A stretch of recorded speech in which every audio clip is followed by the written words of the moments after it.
বিশ্বনবী মুহাম্মদ রাসূলুল্লাহ সাল্লাল্লাহু আলাইহি ওয়াসাল্লাম বলেছেন, রাষ্ট্রীয় দায়িত্ব পালনকারী কেউ যদি এক টুকরা সুতা বা তার চেয়েও ক্ষুদ্র কোনো জিনিস খেয়ানত করে, তবে কিয়ামতের দিন খেয়ানতের বোঝা মাথায় করে তাকে উঠতে হবে।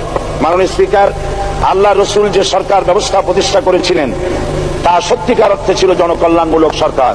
নবী করিম সাল্লাল্লাহু আলাইহি ওয়াসাল্লাম সরকারি কর্মকর্তাদের বিরুদ্ধে কোনো অভিযোগ পেলে তখনই ব্যবস্থা গ্রহণ করতেন। আইনের চোখে সবাই সমান, শাসকদের আত্মীয় স্বজন কারো পক্ষে সম্ভব ছিল না জনগণের উপরে জুলুম করা। খলিফা ওমর রাদিয়াল্লাহু তাআলা আনহুর এক ছেলে অপরাধী প্রমাণিত হলে সে দণ্ডভোগ থেকে রেহাই পায়নি, এমনকি এতে তার ছিল। আবার খলিফা নিজেকে আইনের ঊর্ধ্বে মনে করতেন না, তাই বর্ম চুরির ঘটনা আলী রাদিয়াল্লাহু তাআলা আনহু কাজীর দরবারে সাধারণ ফরিয়াদির মতো উপস্থিত হন।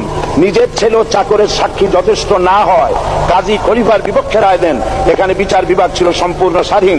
আর বলে গেলেন, মানুষ কেন, ফোরাতের কূলে যদি একটি কুকুরও না খেয়ে মারা যায়, তবে এই ওমর রাদিয়াল্লাহু তাআলা আনহুকে কিয়ামতের দিন আল্লাহর দরবারে জবাবদিহি করতে হবে। আর আজ সেই জাতির দায়িত্বশীলরা জনগণকে অভুক্ত রেখে তাদের মুখের গ্রাসে ভাগ বসায়।